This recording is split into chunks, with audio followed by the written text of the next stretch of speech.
welcome again to our program, Women to Women. It's nice to have you with us. I'm Carol Paz, your hostess, with a brand new, very special guest this evening. But I'd like to thank our sponsors, Carpa Nevada LLC, importer of fine Portuguese olive oils, balsamic vinegar, and international teas, as well as Vila Bastel Cafe, home of Pete's famous recipe for chorizo. And now I'd like to introduce you to our guest tonight, Mary Pierczynski, who is a delight. And I have to say, Mary, welcome to the show. Thank you. It's wonderful to have you. Thank you so much for having me. But Mary and I had never met before until this evening. And we discovered we are both from Ohio. We're not more than 65 miles away from each other. She even knew how to spell the hometown I come from. And we're both graduates of Ohio State. So we could talk for hours, but we won't. Mary, you have an extensive background in education.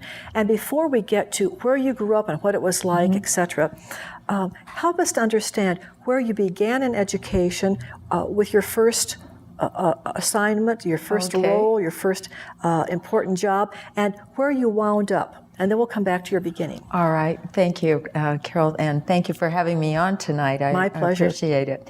Well, I was an educator, just as you, and loved the profession. And I started out teaching in North Carolina in the early 70s. I was a high school teacher. It was about 1971. We were going through desegregation in the high schools in the South. And so I spent 6 years at Goldsboro High School East teaching American history and world history and sociology and a humanities program. And then I moved from that area, and so I had a 10-year hiatus where I was really working for a corporation, the airlines. I was a base manager of flight attendants for one of the major airlines, and then had the opportunity to come to Carson City and to work in the Carson City School District. And I started out there as a guidance counselor at Carson High School. I loved that. I was dean of students there, and then had the opportunity to get into administration and was a vice principal at Carson Middle School, and then a principal at Eagle Valley Middle School, and then associate superintendent, and then had 7 years as superintendent here in Carson City. That is a fantastic background. And as a former teacher myself and as a former administrator, but not superintendent, I was administrator in a private Christian school. It's amazing what it takes in education to develop ourselves into what I would call a remarkable educator, a remarkable person who works with young minds, works with their goals, works with their families. So my hat is off to you, because that's a long career and a wonderful career. It was a great career, and I loved it, and I loved the Carson City School District. I had exciting times, good students, and good community supporting the schools. So I really felt very fortunate to spend my years in education. Well, let me ask you this, since we both share the same state, the same Midwestern accent, okay? We do. We have that. What was it like? Where did you grow up? What was it like growing up during the 1960s, or even perhaps the late part of the 1950s? What was it like for you? Well, I was born and grew up on a farm in Ohio, near Wauseon, Ohio. I was from Paulding County, Ohio, the most rural county of the 88 in Ohio. And, growing up on a farm, I had two brothers, so there were three kids, but we were extended family. I had one grandmother who lived with us all the time, and my other grandparents lived across the barnyard, and we all worked on the farm, and my dad put W in work. I mean, you were out there all the time. So we raised a lot of our own food. We had a big garden. We had our own cattle. We grew corn, soybeans, wheat, oats, and it was a good place to grow up. I was very fortunate. Very fortunate. There was a framework around your day, a framework around every day, and the parents pretty much moved that framework inward or outward, depending on what was necessary to do. And we got used to listening to those voices of reason, those voices of direction. But growing up in those open spaces has a lot to do with the personality that you wind up with or have as you become a young adult and a maturing person. Were were your family influential in helping you to decide or helping to support you to go on with the idea? When did that light bulb go off in your mind that education was where you wanted to be? You know, my grandmother was a teacher in a one-room school. And when I was superintendent, I always had a picture of her on my shelf because, of course, it was in the early 1900s. And she was really my inspiration for wanting to be a teacher. I wanted to be a teacher from the time I was in grade school. And so there was really nothing else that I focused on. I wanted to be an educator, and she was a big influence on me, and she was also a big influence on everyone in the family, my cousins as well, to go on to college. Work hard so that you can go on to school and follow your dreams. So education was a main goal that your parents, Yes. grandparents, Right. entire family supported that. Right. And that's so important because it says something to you as a youngster that, wow, they believe I can do this. Right. Okay, that's great. Right. That's great. How did you wind up at Ohio State? Well, I did my undergraduate work at a small school, St. Francis College in Fort Wayne, Indiana. And then I worked hard because I wanted to go on to graduate school. And I got a fellowship out of undergrad right on to Ohio State to do my graduate work, and I got my master's in my subject area, which was history, and got my master's from Ohio State. Both of my brothers were at Ohio State at the time. Family tradition. Well, it was. My older brother did his undergraduate in law school there. My older brother is an attorney in Columbus, Ohio, and my younger brother, who it's just a miracle, is here in Carson City now. We didn't live near one another for 25 years, but he was an engineer from Ohio State, undergrad and graduate school in engineering, and his wife also an Ohio State person. So we know I know two other Ohio State, now three Ohio State people here in Carson City. There's something about Carson City, this area, this northern area of Nevada, that has a very strong appeal to those of us who've grown up in open spaces. Right. Back in the Midwest. Right. I can still see the cattle. I can be at home. Absolutely, in those fields. Yes, yes, absolutely. So those were some turbulent times. If you were in North Carolina during the desegregation process, and then you were at Ohio State during some of the campus unrest, student unrest, what did you think was happening in the country? You were a serious student. Right. You had goals, you had ambition, you intended to use those degrees. What did you see happening within the country? Well, it was May 1970. When the Kent State shootings started, Yes. and I think you were at Kent State at the time. You were very much a part of that, yes. And I was a graduate student at Ohio State, and there was a group called the Weathermen who were Yes. really creating a lot of turmoil around the country. And of course, Vietnam War was on, and so Raging. It was at that time, and it was.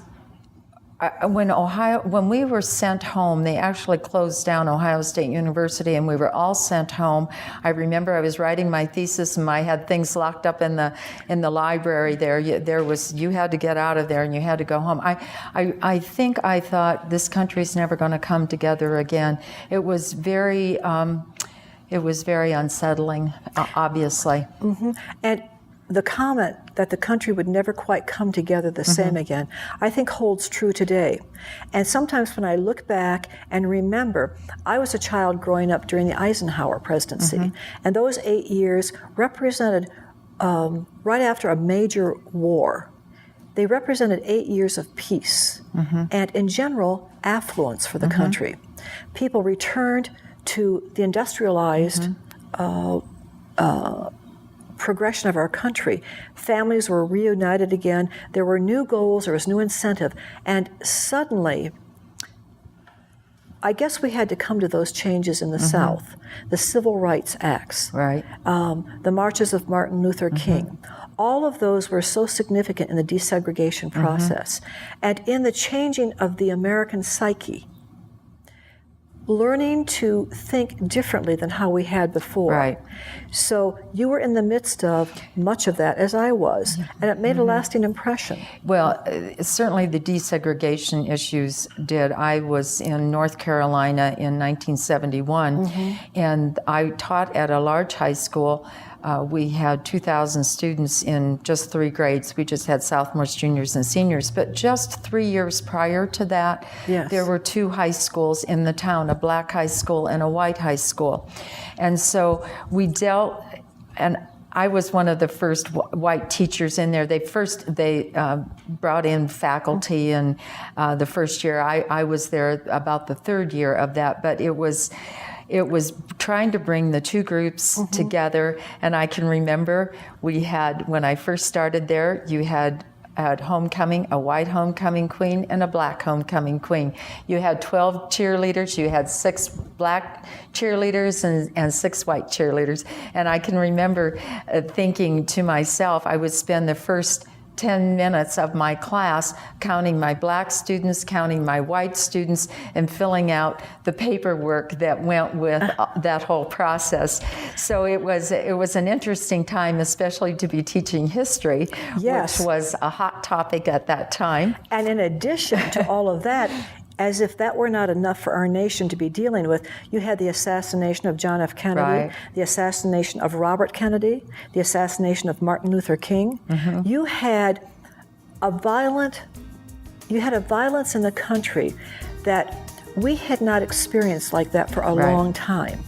So the children that were growing up, we were teaching, they were growing up in our classrooms, were experiencing tremendous, tumultuous days and months and events. And I think that's still with us. We're going to come back to your superintendency and the issues that you dealt with there in just a moment. Don't go away. Come into Villa Basque Deli and Cafe right here in Carson City, Nevada. Discover fine Portuguese extra virgin olive oils, vintage balsamic vinegars, and a wide assortment of international health teas provided by distributor Carpa Nevada LLC. In addition to these terrific items, Villa Basque is also the home of Pete's famous Basque chorizo, handmade on the premises from Pete's secret family recipe. Satisfy your culinary curiosities. Don't delay.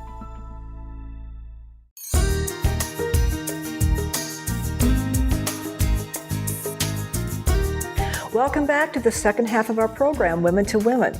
I'm with Mary Pierczynski, who is an outstanding educator in so many ways. But I'd like to thank again our sponsors, Carpa Nevada LLC, importer of fine Portuguese olive oils, balsamic vinegar, and international teas, as well as Villa Basque Deli and Cafe, home of Pete's famous chorizo.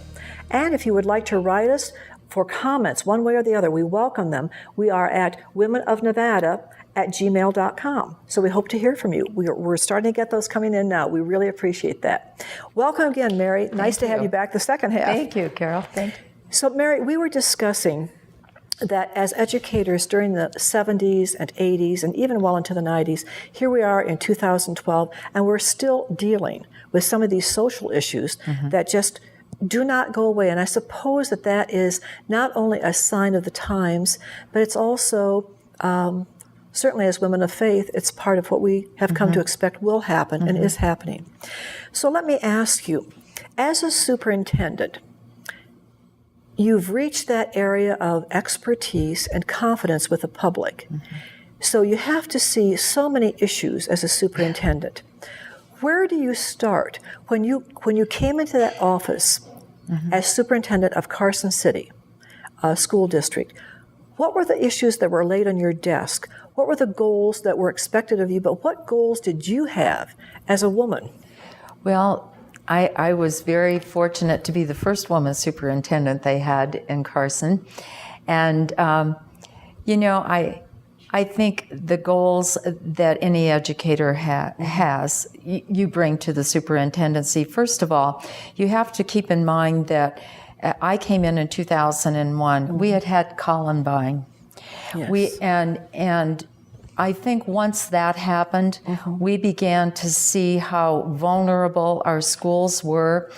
And safety became a huge issue for us Yes. in our schools. That was something that, frankly, even when I taught in North Carolina and we were going through the desegregation and we had issues at the school, I never worried about the safety of students as much as I think I did after that. And it was Columbine. after Columbine, because not only was it my focus, but it was parents' focus. And when you would survey parents and you would ask them what was most important to them, number one was often the answer, safety. I want my child to come to school and know they're safe.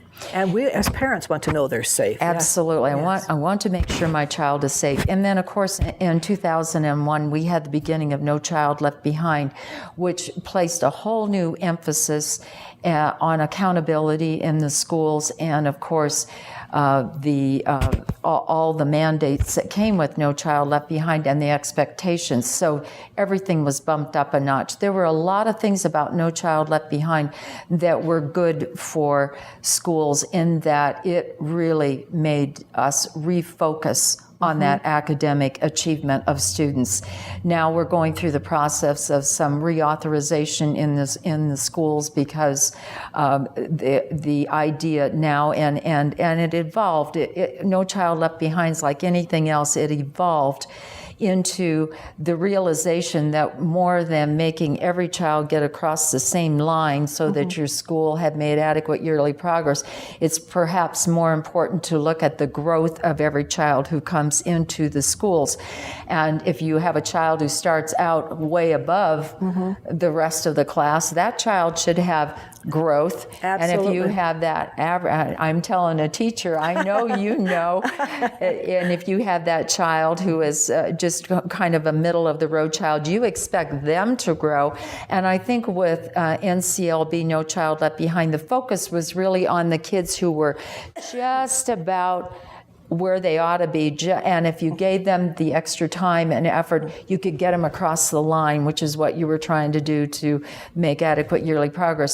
So it's all an evolution, and I think what you're going to see coming from NCLB into the transition to a growth model, you're going to see more emphasis on every child, the very brightest to the child who struggles the most, showing their full growth potential. And that's a good thing. But we had to go through all of that to get where I think we're going to be in the next 10 years. But as a superintendent, I going back to your original question, I think my first thought was having every student, all at the time I came in, around 8,500 here in Carson City, having everyone come to school and be safe, and then, of course, the academic progress. And one thing in Carson City that happened during my tenure as superintendent is we did pass 3 tax-neutral school bonds.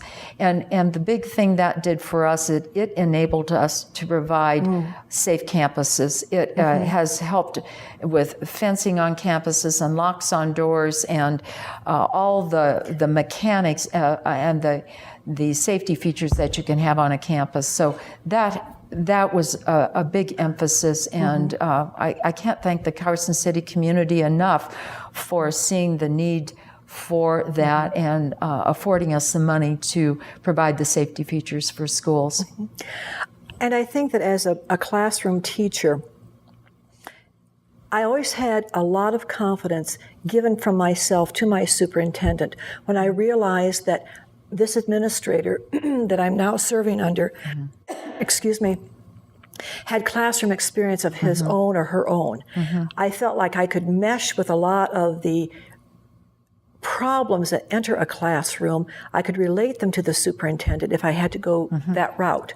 And I would be understood. I would be listened to. I would have an experienced ear listening, and that would not be forgotten. It might not be worked in to any academic program at that point in time, but it would be under consideration for future academics. And as you said, Mary, young people, even as little as elementary children, have almost taken away from the television and the news programs and the language that they hear outside, sometimes the abusive or the abusive behavior that they see. They feel as if they have almost a right to do that themselves if they disagree with someone in their classroom, or if they disagree with their teacher. So you're so correct when you say that from administrators down to those of us in the ditches, okay, and I always say we're ditch diggers as teachers. We're working with everyone, we're hearing everything of the problems, but I love it there. I really love it there. However, knowing that a high schooler or a middle schooler, even an elementary child, can be so angry, can be so upset about something that they think that violence is the way to, and at Columbine, that really became an active ingredient to think about, because though they were devotees of Hitler, of violence, and of dressing in ways that were intimidating, almost bullying other young people. And this was in high school. But then I see it moving itself down through the middle school and down into elementary. And that's alarming many times. I wanted to ask, when you hired, okay, normally there's a process. And as a young teacher, I went through it. As a teacher re-entering the United States after the Iranian Revolution, I entered the process again. What is it today that you think principals and superintendents, are they in sync with what they're looking for in a new teacher? Could be a young teacher, it could be a returning, more mature parent now, returning to the teaching field. What are you looking for? Has it changed at all from the 1980s to the 2012 and 13 and 14 coming up? Well, I think most school districts operate similar to what Carson City does. And when you are interviewing teachers, you have other teachers on the panel. You have your vice principal, you have your principal, and you're looking for someone who can be part of the culture of that school, who understands, who you know is going to be able to get in sync with what the mission of that school is, and feel that they can bring. I mean, you have to have an excellent teacher and to get the academics across to the student, but you also have to have a team player on your faculty who's willing to bring the students along in many other things, sponsor clubs and doing all this. So you're really looking for somebody who you think can be in sync with what your culture in that school is. And I think that's the advantage of having different folks on the committee, having teachers on the committee, having clerical staff represented, as well as the administrators, because they certainly feel that, and they can sense whether that person's going to be part of the team. And that's so essential to the unity within the building itself. You can feel it when you walk in. At least when I was going to various interviews, by the welcome that I received, I sensed, is this an independent thinking, everybody's a lone ranger, they're going there, they're in their room, they're not coming out, or am I being made to feel like a part of the entire team? And I like that. I like that approach that you're talking about. Well, Mary, you retired 7 years ago? Well, I retired in 2008. 2008, okay. So I was super for 7 years. All right. And what are you doing with your life now? I can't imagine that you just sit on your front porch and rock. That's not who you are at all. I don't sit on the front porch and rock, no. Well, I work part-time as a consultant, and I do lobbying at our legislature. I contract with Lisa Foster Consulting out of Reno, and we represent insurance, Allstate Insurance and St. Mary's Insurance, but we also represent Nevada Association of School Superintendents. So it's a wide variety of clients. So that's been great, because I've learned a lot about, we had League of Cities last session, so I learned about how cities operate, and it's been very interesting. But I guess my passion and my love is my volunteer work, and that's, first of all, Boys and Girls Club of Western Nevada here in Carson City. Why is that your passion? Well, I mean, you've been in education, you've been with young people all through your life, but you've also been a businesswoman, 10 years helping to manage a major airline. So you have business skills there. How did these boys and girls enter your heart? Well, you know, I first became excited about the club when I was principal at Eagle Valley Middle School, because I had some students who were struggling academically, and they were coming from some homes where the parents, even though they would like to have helped them, didn't have the skills at that point to help them. Okay, so the Boys and Girls Club had what they called Power Hour, Homework Power Hour, and so that's when I first got introduced to the club.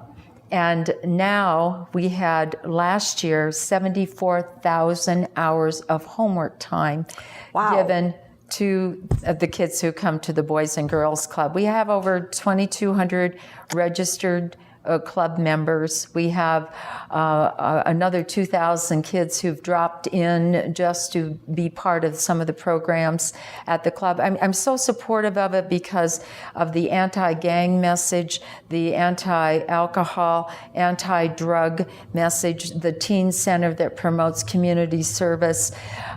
You put it all together, and I just think it's a great spot for kids. After school, when do kids get into trouble? They get into trouble from the time they leave school till mom and dad get home. And when they're at the Boys and Girls Club, it's a safe, we call it a positive place for kids, and it is. And really working with the club has been a passion of mine. I'm also a Rotarian, so we do a lot of service in our community, and I have the opportunity to serve on some other boards here in our community. So my volunteer work has really takes a lot of my time and energy. I'd like to ask you a final couple of questions. If someone is interested in becoming a volunteer for the Boys and Girls Club, what do they do? How do they do it? If you call the club, 882-8820, or that's probably the best way, just call the Boys and Girls Club. We need volunteers to help kids with their homework. We need volunteers to help them in the game room, in the computer room, in the art room. We need volunteers. So just call the club, and Hal Hansen, who is the chief professional officer over there, we'll be happy to snag them and get them in, help our kids. Oh, that's wonderful. That's wonderful. Well, I guess my final question would be, I know you have to miss some of the past times as superintendent or as a vice principal, as a teacher in the classroom, and your insight. Do you think that we're headed in the right direction educationally with our students today? When I think in global terms, and I've taught internationally, and I keep wondering, in my heart of hearts, do we still value education as such an important tool to help others, not only to help ourselves, but to be available and help others? Do we value that? Well, you know, yes and no. We value education. One thing I think that, you know, there's always room for improvement in anything. And K-12 education is such a easy thing to throw around because everybody knows about education because most people have gone to school. If you've gone to school, you know what school should be like.